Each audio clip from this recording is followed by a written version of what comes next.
He really fostered an atmosphere where we all felt like we were a little family. I first got to know him his first day as editor at the Globe. And he is the best example I could think of what a pair of fresh eyes can do to an institution. And everybody had raised their game. He's fully engaged. He cares about every word. Marty gave me my first big break in management. He hired me to the Globe as the Sunday business editor, and I had zero editing experience. I wasn't even sure if I was ready for it, but he believed in me.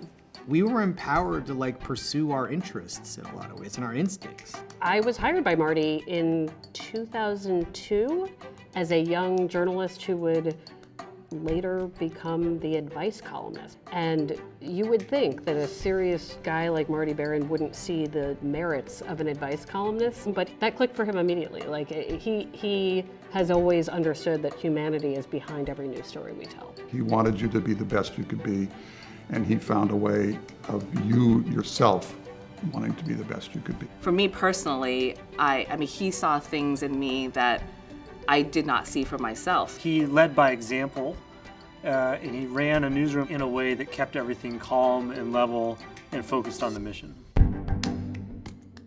The first time I met him was in 2013. He had been named the executive editor, and he wandered around the newsroom quite a bit, talking to reporters about their stories. Just in the act of stopping by your desk and asking a question, he could set things in motion. I really got started working with Marty closely when I was writing about the Secret Service, and his mentoring was giving me the green light to go deeper.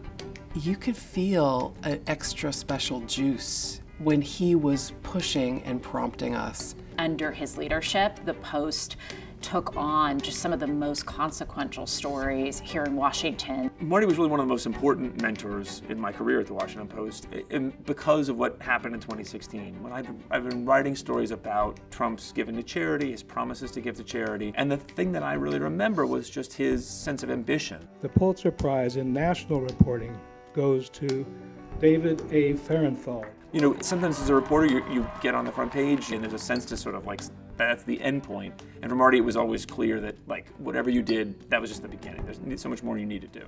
He wants you to hold the institutions to account, but he holds you to account too. You have to be tough, you have to get it right. There's no shortcuts. He's never let go of the qualities he probably had himself as a young journalist, those qualities of curiosity, of trying to understand people and what motivates them. I was only a few months into my work at the Washington Post, and I took a big swing on a story that was highly investigative. I know that there was a lot of skepticism, and when Marty was brought in, he asked some key questions. Do you trust this work? Do you trust the person, the writer, on this piece? And I said, yeah, fully. And he was like, all right, let's go for it. If he had trust in me, if Marty Baron had trust in me, then I absolutely should have trust in myself.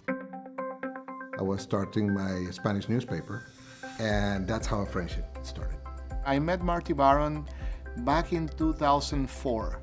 I was the first editor of a newly launched El Planeta newspaper in Boston, Massachusetts. So we thought it would be the best person to ask advice. He always was available for me and for my team. He was key on understanding the business side and, of course, keeping professional journalism as another important flag that was not available in the city. Oftentimes, mainstream media wouldn't listen to, back then, a small paper in Spanish, but Marty did. His willingness to help was incredibly important and also empowered me to keep doing it. And it became what it is right now, the most important Spanish outlet in Massachusetts. I would say that he's not exactly as Liev Schreiber portrayed him, in that he does have much more of a sense of humor. Anybody who knows Marty will tell you Marty might have the best laugh of all time. It is like... All of us sort of delighted in the ability, if you could make Marty laugh at a meeting, you really felt like you achieved something that day. I've done 3 tours of duty with Marty at the LA Times, at the Boston Globe, and at the Washington Post. And there's a reason. It's because he stands for all the things that I signed up for when I joined this profession. He's just a really unique and special person. And during our time together, I just wanted to make him proud. So many times in meetings, I've caught myself thinking about how would Marty handle this moment? He continues to be a guiding figure for me in my career.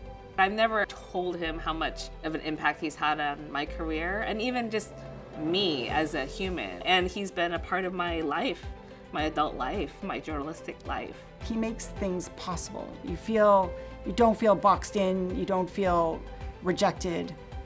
You feel like, let's go for it. Let's do the best we can.